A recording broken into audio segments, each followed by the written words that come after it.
जंगल में शांति छाई हुई थी। पक्षियों की चहचहाहट और पत्तों की सरसराहट के बीच एक अद्भुत सुकून था। धूप आश्रम में रह रहकर आ रही थी, जहां एक जवान आदमी अर्जुन चिंता में डूबा बैठा था। उसकी आंखों में अनिश्चितता और मन में कई सवाल थे। वो कई दिनों से यहां पूजनीय गुरुजी का मार्गदर्शन लेने आया था। उसे उम्मीद थी कि गुरुजी उसकी समस्याओं का समाधान देंगे। वो बोला, गुरुजी, मैं भटक गया हूं। मुझे समझ नहीं आ रहा कि मैं क्या करूं। मेरा जीवन बिना पतवार की नाव जैसा है, अनिश्चितता की लहरों में भटक रहा है। मुझे दिशा की आवश्यकता है। इस जीवन का उद्देश्य क्या है? मैं अपने जीवन का सही मार्ग कैसे खोजूं? मैं अपना रास्ता कैसे खोजूं? मुझे मार्गदर्शन की आवश्यकता है। गुरुजी धीरे से मुस्कुराए। उनकी आंखों में ज्ञान की चमक थी। उन्होंने अर्जुन की ओर देखा और बोले, बताओ अर्जुन, तुम्हारे दुख की जड़ क्या है? क्या तुमने कभी अपने भीतर झांकने की कोशिश की है? अर्जुन सोच में पड़ गया। उसने अपने जीवन के हर पहलू पर विचार किया और बोला, मैंने धन, सफलता और आनंद के पीछे भागदौड़ की है, पर मुझे सच्ची खुशी नहीं मिली। मैं हमेशा कुछ न कुछ पाने की कोशिश में लगा रहा। मैं खालीपन महसूस करता हूं। मुझे लगता है कि मेरी आत्मा कुछ और चाहती है, कुछ गहरा और सच्चा। हां अर्जुन, गुरुजी ने समझदारी से कहा, तुमने एक सच्चाई को समझ लिया है जो बहुतों से छिपी रहती है। भौतिक दुनिया क्षणिक सुख देती है, लेकिन असली संतोष अंदर ही है। मन एक शक्तिशाली यंत्र है अर्जुन। इसमें स्वर्ग और नर्क दोनों बनाने की क्षमता है। अर्जुन भौहें चढ़ाकर सोचने लगा और बोला, लेकिन गुरुजी, मेरे विचार मेरे जीवन पर इतना प्रभाव कैसे डाल सकते हैं? हमारे विचार हमारी सोच को आकार देते हैं अर्जुन। वे हमारी भावनाओं, हमारे कार्यों और अंततः हमारे भाग्य को प्रभावित करते हैं।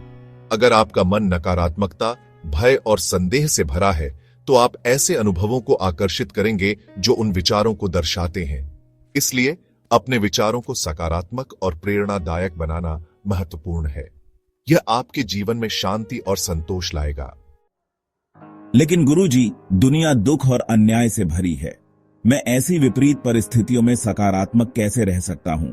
दुनिया हमारी सामूहिक चेतना का प्रतिबिंब है अर्जुन। हमारे आसपास जो अराजकता और दुख है, वो लोगों के मन में रहने वाले लालच, घृणा और अज्ञान का प्रकटीकरण है। तो क्या आप कह रहे हैं कि हम दुनिया की इस हालत के लिए जिम्मेदार हैं? कुछ हद तक हां। हमारे विचार और कार्य इस दुनिया की ऊर्जा में योगदान करते हैं।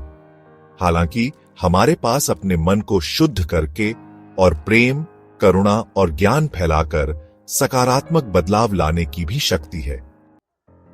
लेकिन मैं अपने मन की इस शुद्धता को कैसे प्राप्त करूं गुरुजी?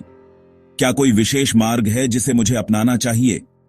मैं नकारात्मक विचारों और भावनाओं के चक्र से कैसे मुक्त हो सकता हूं? क्या कोई तरीका है जिससे मैं अपने मन को शांत कर सकूं? गुरुजी प्यार से मुस्कुराए। उनकी आंखों में गहरी समझ और करुणा थी। मानसिक स्पष्टता का रास्ता आत्म जागरूकता, अनुशासन और ध्यान से बनता है। यह एक यात्रा है, एक प्रक्रिया है। अपने विचारों का एक दूर से देखने वाला बनकर आप उन विश्वासों और आदतों को पहचानना और छोड़ना शुरू कर सकते हैं जो आपको पीछे खींच रही हैं। यह आत्मनिरीक्षण का एक महत्वपूर्ण हिस्सा है। अर्जुन ध्यान से सुन रहा था। उसका हृदय आशा से भर गया। उसे लगा कि वह सही मार्ग पर है। उसने महसूस किया कि असली आजादी बाहरी उपलब्धियों में नहीं, बल्कि अपने मन के अंदर के संसार पर काबू पाने में है। यह एक गहरा सत्य था।